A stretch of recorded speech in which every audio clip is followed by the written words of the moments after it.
Hey, so I was originally supposed to make this video on Wildcard weekend, which was like 3 weeks ago. But who cares? We're here. I'm here. I think talking about the wildcard round, which is kind of boring in my opinion. Silver Lions Rams game, but whatever. Let's go. We had awesome comebacks, I think, good games, I guess, and other stuff. Other cool stuff. Yeah, let's go. First of all, the first playoff game, Cleveland versus Houston. This game wasn't honestly that bad until the second half, if you know what I mean. So anyways, third down and 6, the Texans get a big play to get down at the 4, first and goal. And somehow they only managed to get a field goal, which shows how good this Browns defense really is. Or is it? So anyways, Joe Flacco being himself, dotting up David Njoku for a big play. And then the Texans score the Browns score the first touchdown of the wildcard round. After a bit of time, we see C.J. Stroud being C.J. Stroud, offensive rookie of the year, in my opinion. And then finally, since 2019, the Texans get their first playoff touchdown. So that's pretty cool. And then on 1st and 10, C.J. Stroud just passes this. It's just a pretty short route. It's like a little check down route. And somehow they managed to turn this into a fucking 76-yard touchdown, which is pretty insane, showing how great this Houston offense is. And then Joe Flacco shovel pass to Robert Hunt for the touchdown, pretty easy. And then Joe Flacco gets sacked for the first time, first of many actually. Can't wait to see how many sacks he gets. And then C.J. Stroud just sent an absolute dot to Dalton Schultz. And now the Browns are in trouble because now it's a 2-possession game, And seeing how this Browns offense has been playing, you expect them to, get at least make it a 1-possession game. But no, Joe Flacco gets sacked, and that's the first half. Now, there's good news and bad news. The good news is that Joe Flacco is dotting up, but the bad news is it's to the wrong team. So now the Texans have the ball, and not only do they get the ball back, but they also get a pick 6. So that's pretty good. And now Joe Flacco has a chance to redeem himself on 4th and 2, and he throws another pick 6. Holy shit, this guy should have stayed on the couch. So now, what do you do as a Browns fan? You are now having suicidal thoughts as Devin Singletary scores another touchdown to make it 45-14. And just when you think that your misery is over, Joe Flacco gets sacked by 3 200-pound men. Anyways, moving on. Now, if you know me, I am a Dolphins fan. And since I am a Dolphins fan, I want to erase this game from my memory, honestly, because I hated seeing Patrick Mahomes, Rashee Rice, Isaiah Pacheco, kind of Travis Kelce, run over my defense. And, this game just hurt, Rashee Rice, gets the quick touchdown. And believe it or not, we don't see a touchdown till the end of the game. And then Tua throws an interception because apparently he can't throw in the cold. That kind of sucks. And despite getting that interception, the Chiefs, they were able to get a field goal, which isn't that bad. But, when you're getting an interception, you're expected to, at least score a touchdown. But a field goal isn't that bad. And, Tua, this is our best play of the game, believe it or not. A bomb to Tyreek Hill, underthrown because, not that easy to throw in the cold. And then Tyreek scored the touchdown. There was a flag, but it was defensive pass interference, so no one cared. 4th and 4, and then, Mahomes just does what Mahomes does. He runs,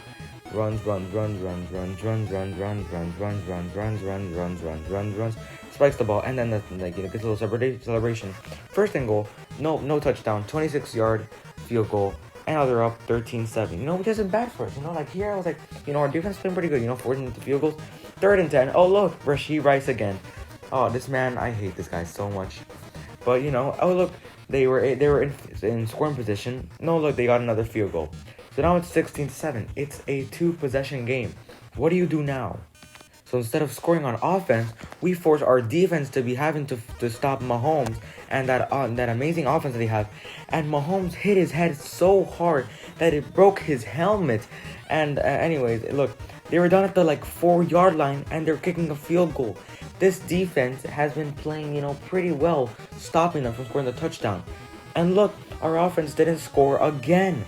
This is fun. Now Mahomes throws it on 2nd and 16. And look, it's Rashee Rice again. Look, you're expecting, to get a field goal, expecting how this game is gone. No, they finally get a touchdown to, technically ice the game, even though the game was already iced, if you know what I mean. But anyway, so here's the final play of the game. And this is the end of my misery. No, it wasn't, because I have Twitter. So I was bullied for a bit. That sucked. Next up, we got the funniest game of the wild card so far. Wanna know why it's funny? Because the Cowboys lose, and I get to watch Cowboy fans crying, and I get to watch those fun compilations. So if you guys don't know, the Packers beat the Cowboys. Well, that should be pretty obvious by now, as Aaron Jones scores a touchdown to make it 7-0, which isn't bad, you know. Like it's only a 7-0 lead, you know. Now the Cowboys have the ball at the 31-yard line, their own 31-yard line, and Dak Prescott takes off and gets, you know, to the 50-yard line, and then they punt it. And now on 3rd and 9, Jordan Love throws an absolute dot to Romeo Doubs. And at this point, you know, like people are already wondering if Romeo Doubs is gonna be like he's gonna have a breakout game. So now Dak Prescott, you know, being Dak Prescott, you know, dotting up the wrong team as usual. And he almost houses this, but he was down by contact. And Aaron Jones gets his second touchdown of the game. So now as a Cowboys fan, you are kind of panicking because Dak Prescott threw an interception. You're down 14-0. And not only that, the Packers have the ball back somehow. And look at his Romeo Doubs. He was not your best friend this game, as you can tell. He has the number of a tight end. Like, come on. And Jordan Love just throws an absolute dot. And that would, like, let me tell you, like, that was an absolute dot. Jordan Love has been insane this whole season as Dak Prescott throws a pick six. Like, so anyways, as we watch this pick six, let's just admire how Jordan Love played awesome the entire season. Anyway, so the Cowboys have the ball, finally have a chance to score a touchdown, and they do. Which is pretty good for the Cowboys. You know, they're back in this game. Brandon Aubrey hitting field goals as usual. And now out of nowhere, the Packers have the ball at the 9-yard line. They hand it off to Aaron Jones, and Aaron Jones scores his 3rd touchdown of the game. And this is pretty embarrassing for the Cowboys defense. And you know what's even more embarrassing? Leaving Romeo Doubs open for another touchdown. And like that isn't even like open like compared to like whatever they do next time, as the Cowboys score their 2nd touchdown of the game. And I don't know. Wait, is this the one? Yeah, I think it is. Look at this. I think the Cowboys forgot how to cover, because Luke Musgrave, not only did he catch it wide open, he stayed on his feet, which was insane. And now on 4th down and 2 at the 3-yard line, Jordan Love throws an absolute dot to Romeo Doubs. They hand it off. The NFL didn't want to show either touchdown, so they just decided to show a 2-point conversion, and they got it both times, so that's pretty good. So now the Cowboys, you know, they have a chance. And what did Dak Prescott do? You know, he dots up the receiver, and it doesn't really matter because now the Packers win. Anyways, moving on to the next game. This was definitely the best wild card game out of all of them so far. You know, there's a bunch of like, you know, hype around this game. You know, Matthew Stafford going into Ford Field again as the Lions score their 1st touchdown of the game. So that's pretty cool. And then I know this isn't a highlight, but I really wanted to include it because I want you to hear how loud the stadium is.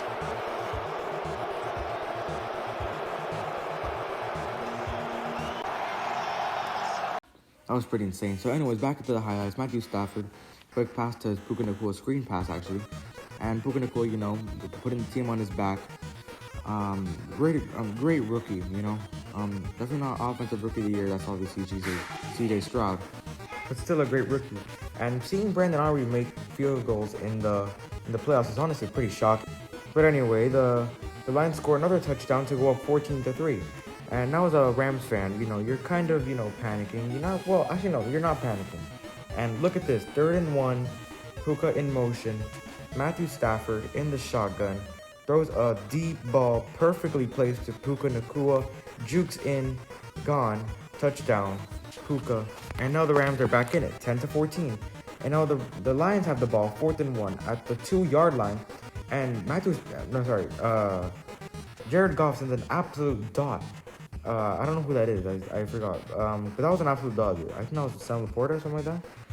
And then Puka Nacua putting the team on his back. You know, they actually make like a montage of Puka Nacua carrying his team. So anyways, Matthew Stafford in shotgun, then throws an absolute dot to Tutu Atwell, and Tutu gone. And that's insane, man. Like, that is a perfectly placed ball by Matthew Stafford. And Lions fans had to watch that. And speaking of perfect passes, now we got perfect passes by Jared Goff to Amon-Ra St. Brown. And what's that? Do I hear a Brett Maher field goal incoming? That's right. Brett Maher 54-yarder. Hold, up, and good. Those fingers are covering the field goal. No one cares. He made it. 17-24. The Rams have the ball back, and Matthew Stafford delivers a dot to his tight end. And that should have been at least a gain of 6, but somehow he was able to get 11 yards because the Lions can't fucking tackle. So now Brett Maher's on fire with these field goals, by the way. Not used to seeing him score field goals in the playoffs. And now the Lions have the ball back, and Jared Goff gets sacked by fucking Casper the Ghost. And now the Rams have a chance to make it a 1-point game, and that kick was almost blocked. So anyways, the Lions punt the ball right back to the Rams, and now Matthew Stafford has a quick pass to Nakua, who has to carry the team, as usual.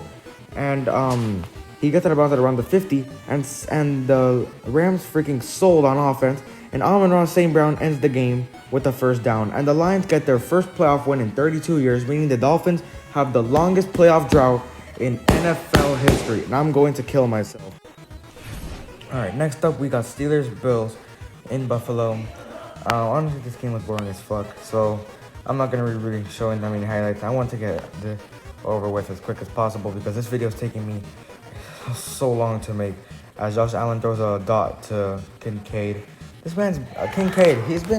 Had a great season. He's been insane. And Josh Allen throws a dot to Dawson Knox, which gives the Bills their first touchdown of the game. And with one touchdown, people already see the Bills turnover. I'm still trying. It's been like 3 weeks, and I'm still trying to figure out how the fuck this isn't the Buffalo Bills ball. Like that was clearly a tie. That was clearly the ball inbounds. They said it was out of bounds for some reason. Anyway, Najee Harris still being absolutely insane. Where's number 22, Derrick Henry? I wonder what Derrick Henry is gonna end now that I think of it. Like, where's Derrick Henry gonna end? And look at this dot by Josh Allen to I think that's Kincaid. Yes, it is. Yeah, I wonder where Derrick Henry's gonna end. Like, this game's so boring. I'm talking about other teams now. And Mason Rudolph is looking more like Santa Claus, because the way he's giving the ball to the Bills back. And Josh Allen, 3rd and 8, does a fake slide, which I don't think that's even legal anymore, and then runs it to the house for like a 52, 53-yard touchdown. I must say, as much as I hate the Bills, because, obviously I am a Dolphins fan, they're a really good team, as the Tyler Bass's kick gets blocked and the Steelers get their first play of the game. And look, Mason Rudolph in the sideline learned how to not throw a pick in the red zone. That's pretty cool.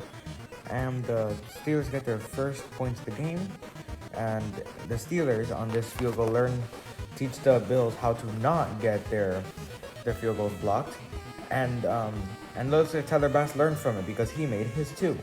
So anyways, back to Derrick Henry. I wonder where he's gonna land. There's many places he could go, and I'm sure there's gonna be many teams who are gonna want the king, as Mason Rudolph throws a dot for a Steelers touchdown. And now at this point, the people, the NFL fans are thinking, are the Steelers really back in this game? No, because they don't know how to fucking tackle a guy. This guy, I don't even know who this is. I don't even know, man. Like, how do you not tackle that guy? Like, that's an easy tackle. That was Minka Fitzpatrick. You should know. And Dawson Knox just hits, that's the worst field goal I've seen in a while. Like, imagine just being a kid and your first NFL game. Daddy, thanks for taking me to my first NFL game. Hey, no problem, son. I always got your back, man. You're my favorite son. Hey, look, Tyler Bass is about to kill.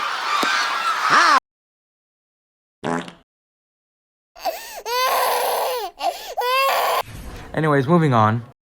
I'm going to be completely honest with you guys.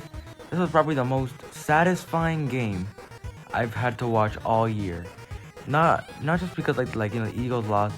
It's because I've had to deal with Eagles fans trash talking me and the Dolphins all freaking year, and watching them get humiliated in the playoffs by the Buccaneers. It's so freaking so fucking satisfying, man. Anyway, so now a field goal by Chase Mc. Get it? Cause his name is Chase McLaughlin, and Chase Mc, I made a laughing sound effect, I'm gonna shut up now. Anyways, so this game was so satisfying. And all those Eagles fans that trash talk me, they shut up. They did not speak. They did not talk at all. Like, they stopped the trash talk, bro. And it was just awesome. Honestly, dude. So anyways, Jalen Hurts play action. He throws over the middle, deep, to DeAndre Swift. You know, that was a pretty good play. And they score a touchdown to Dallas Goedert, who is wide open. And now the Buccaneers have only a 6-point lead. Just kidding. You know why? Because the Eagles are going to go for the tush push, and normally you expect them to make it, but now, no. The Buccaneers were able to stop them. How? Well, to be honest, there was a missed face mask right there, I'll be honest. And after the Eagles get a big stop on defense, you know, like they get down at the 2-yard line, they get a few gains on second down, and then Jalen Hurts decides it's a good idea to scramble into the end zone and throw it away when he's already gonna get sacked. Like, throw it a little earlier, Jalen, because like that's intentional grounding, and it occurred in the end zone, meaning it is a safety. And look, welcome to another episode of These Teams Can't Tackle. And now it's the Eagles. We've had back-to-back games where teams can't tackle. The Steelers couldn't tackle, the Lions couldn't tackle, now the Eagles can't tackle. What is going on? You know what else the Eagles can't do? They can't cover a fucking receiver. Like, this is just a disaster for any Eagles fan, or like the Eagles franchise. And like, finally this game ended, and Jason Kelce's gonna retire, and then other stuff happened, and yeah, and thank goodness this video is over, because now I can finally take a nap and I can finally sleep. Goodbye.